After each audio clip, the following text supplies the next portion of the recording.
তোমার আগমন আমার জীবনে খানিকটা আনন্দিত করলেও তোমার বিদায় আমার রুহ অবধি কাঁপিয়ে দিয়ে যাবে।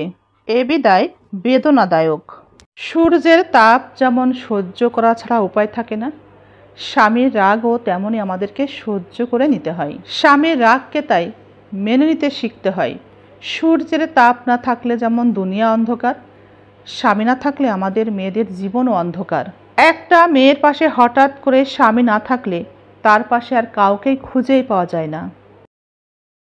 একজন নারী দিনের পর দিন স্বামীর অপমান সহ্য করে ভাবতে থাকে একদিন সব ঠিক হয়ে যাবে, কিন্তু জানেন সেই দিনটা তার জীবনে আর কোনো দিনই আসে না। ভালোবাসা ভয় কখনো সহ্যের উপরে টেকে না। শ্রদ্ধা নাই, যত্ন নাই, স্ত্রীর প্রতি কত অপমান। এভাবে পারবেন আপনি তাকে রাখতে? আমার মনে হয় মানুষ কখনোই বদলায় না। এই যে আকাঙ্ক্ষা, একসাথে থাকার প্রচেষ্টা, হয়তো এই প্রচেষ্টাই একদিন হয়তো স্ত্রীকে পরম সুখ দিবে অথবা পরপারে। সব পুরুষ না হলেও কিছু পুরুষ বদলায় নতুন নারীর গন্ধ পেলে। নারী বদলায় স্বামীর অবহেলায় কষ্ট পেয়ে, আঘাত পেয়ে। দুজনই কিন্তু বদলায়, কিন্তু বদলানোর ধরনটা আলাদা। তুমি এতদিন যেটা আমার সাথে করেছো সেটা আমার ভাগ্যে ছিল, কিন্তু প্রকৃতি তোমার সাথে এখন যেটা করবে সেটা তোমার কর্মফল। সবটা দিয়েই ভালোবাসো, না হলে ছেড়ে দাও। নারীকে হয় সবটা দিয়েই ভালোবাসো, না হলে ছেড়ে দাও। কারণ কম ভালোবাসা তাদের সহ্য হয় না। নারীর স্বামীর ভালোবাসা ভাগাভাগি করতে চায় না। সবটা দিয়েই ভালোবাসো, না হলে ছেড়ে দাও। নারীকে হয় সবটা দিয়েই ভালোবাসো, না হলে ছেড়ে দাও। কারণ কম ভালোবাসা তাদের সহ্য হয় না। নারীর স্বামীর ভালোবাসা ভাগাভাগি করতে চায় না। অতিরিক্ত ভালো যাকেই বাসবেন সে আপনাকে কষ্ট দিবে। তাই কাউকে কখনো অতিরিক্ত মাত্রায় ভালোবাসা দেখাতে যাবেন না, কারণ তারপরেও সে বলবে কি করেছো তুমি আমার জন্যে।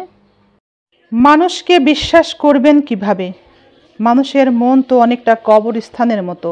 মানুষের মনের মধ্যে সত্যিকারেই কি চলছে, কি চলে, সেই মানুষটি ছাড়া আর তার রব ছাড়া, আমাদের আল্লাহ ছাড়া কেউ জানে না, কেউ বলতে পারে না। আমি মনে করি নারীর রূপ কিছুই না, ভাগ্যটাই আসল। এই যে দেখুন কত সুন্দরীদের স্বামী পরকীয়া করে, অথচ দেখুন আপনার পাশের বাড়ির ভাবিটা কত অসুন্দর, কিন্তু তার স্বামী তার কথায় ওঠে আর বসে। এটাই তো ভাগ্য।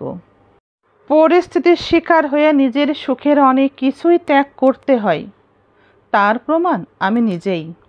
তুমি যাকে ভালোবাসলে না, ছুঁড়ে ফেলে দিলে, তাকে একদিন কোনো না কোনো একজন কুড়িয়ে নিবে। এখন আমার আর কোনো শখ নাই, কারণ শখের মানুষটাই যে আমার নাই।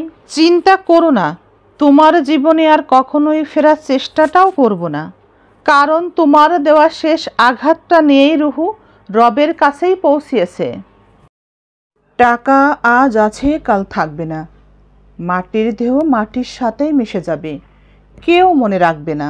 বিশ্বাসঘাতককে ক্ষমা করে দিন, শুধুমাত্র দ্বিতীয়বার বিশ্বাস করা বন্ধ করে দিন। একজন বিবাহিত নারীকে যেমন পুরুষ প্রকৃত ভালোবাসে না, ঠিক তেমনি একজন বিবাহিত পুরুষকে কোনো নারী যদি ভালোবেসে বিয়ে করে ঘর বাঁধার স্বপ্ন দেখে, তবে সন্তান স্ত্রীকে কষ্ট দেওয়ার কারণে সেই নারীও সেই পুরুষকে নিয়ে সংসারে সুখে থাকতেই পারে না।